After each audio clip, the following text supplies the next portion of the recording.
돈, 저축, 은퇴 이런 것들에 대한 생각을 같이 한번 정리해보는 시간을 갖도록 하겠습니다. 저와 함께 가보시죠.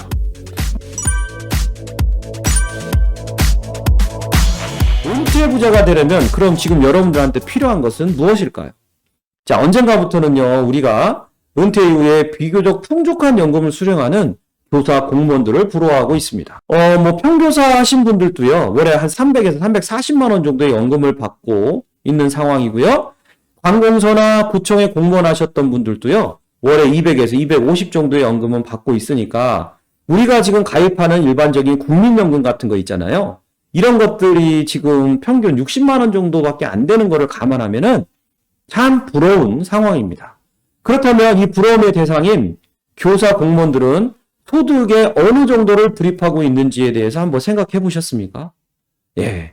이분들은요, 본인이 9%를 내시고요, 정부 지자체에서 9%를 내서 합하면 약 18% 정도를 내고 계세요. 그것도 36년까지 오랜 동안 납입하고 있다는 사실입니다.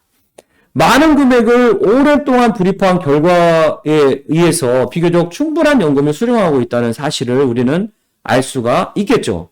자, 이에 반해서 저도 뭐 국민연금이 들어가지만은요, 우리가 가입하고 있는 국민연금 불입금액은 내가 4.5, 그 다음 회사에서 4.5, 그래서 9% 불입함으로써 교사와 공무원 수준의 딱 절반 수준만 납입이 되고 있잖아요. 그런데 이마저도 불입기간도 뭐 30년 이상 가는 게 아니라 근무기간이 짧기 때문에 또 불입기간도 짧습니다. 그래서 충분한 연금 수령에 문제가 되는 것이죠.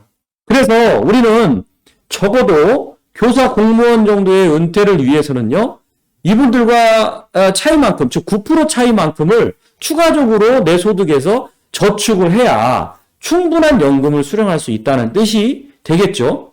그런데 여러분들한테 누군가가 찾아와가지고요, 소득의 9%를 저축을 하자. 예를 들면 내가 500 정도 소득이 있는데 9%면 45만 원 정도 되잖아요. 이거를 좀 본인의 은퇴를 위해서 저축을 하자라고 이야기를 한다 그러면은 이걸 흔쾌히 수락하실 분들은 그렇게 많지 않을 겁니다. 뭐 여러 가지 이유가 있겠지만요. 뭐 은퇴가 아직 멀었다, 나는 뭐 대상이 아니다, 이런 얘기도 있을 수 있겠지만은 기존에 썼던 소비 패턴과 소비 욕망을 주체를 못하기 때문에 저축 여력이 없다고 느끼시는 분들이 많을 거라고 생각합니다. 그런데 여러분, 우리가 반드시 짚고 넘어가야 할 것은요, 은퇴라는 것은요, 여러분들이 생각하는 것만큼 시간이 그렇게 많이 남아있지 않습니다. 그리고 이 은퇴라는 사건은요, 반드시 다가오는 이벤트라는 점이죠. 그래서 은퇴 이후에 부를 만들기 위해서는요, 지금 저축률을, 소득이 있을 때 저축률을 늘리지 않으면 절대적으로 여러분들이 은퇴의 부자가 될 수가 없고요. 마지막으로 이러한 저축은요, 강제저축이라는 형태로 운용이 돼야만 가능하다라는 점을 명심하시기를 바라겠습니다. 자, 유명한 미국의 저널리스트인 모건 하우젤이 그 돈의 심리학이라는 책을 썼는데요. 이 사람의 이야기는요, 부를 쌓는 것은요, 소득이나 투자 수익률과는 거의 관계가 없다는 겁니다. 자, 그러면 무엇과 관계가 깊을까요? 바로 저축률과 관계가 깊다는 겁니다. 우리가 저축을 하는 것과 검소하게 생활하면서 그 차액분을 저축하는 것은요, 이 돈의 방정식에서는 우리가 더 많이 조정할 수 있는 부분이고 우리가 할 수 있는 부분이라는 얘기입니다. 결국에 부는요, 벌어들인 것을 쓰고 난 후에 남는 것이 축적된 거에 불과하다고 봤습니다. 소득이 높지 않아도 부를 쌓을 수가 있지만은요, 저축률이 높지 않고서는 절대로 부를 쌓을 가능성이 전혀 없는 것이죠. 결국 저축률이 높다는 것은 내가 쓸 수 있는 것보다 지출이 적다는 걸 의미하겠죠? 또 지출이 적다는 것은요, 저축이 늘어난다는 뜻이기도 합니다.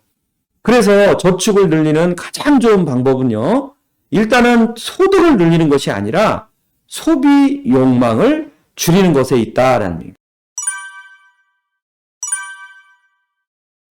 사람들은 추구하는 행복이 다 각각이겠죠. 이 행복에 대한 공통분모를 좀 한번 뽑아보면요, 사람들은 자신의 삶을 자신이 원하는 대로 살 때가 제일 행복하다 그래요. 즉 원하는 것을 원할 때 원하는 사람과 원하는 만큼을 오랜 동안 할 수 있는 능력은 가치를 매길 수 없을 만큼 귀한 것이 됩니다. 한마디로 말하면 돈이라는 것을 이렇게 한번 정의해 내려볼 수 있겠죠. 내 시간을 내 뜻대로 쓸 수 있다는 게 돈이 주는 가장 큰 배당금이다 라고 정의를 해볼 수 있고, 그리고 우리는 이런 돈들을 벌기 위해서 또 일을 하고 노력들을 하는 거겠죠. 자, 여러분들 오늘은 뭐 돈, 저축, 은퇴 이거에 대한 이야기를 좀 많이 드렸는데 도움이 되셨기를 바라고요. 저는 그러면 다음 시간에 뵙도록 하겠습니다. 시청해 주셔서 감사합니다.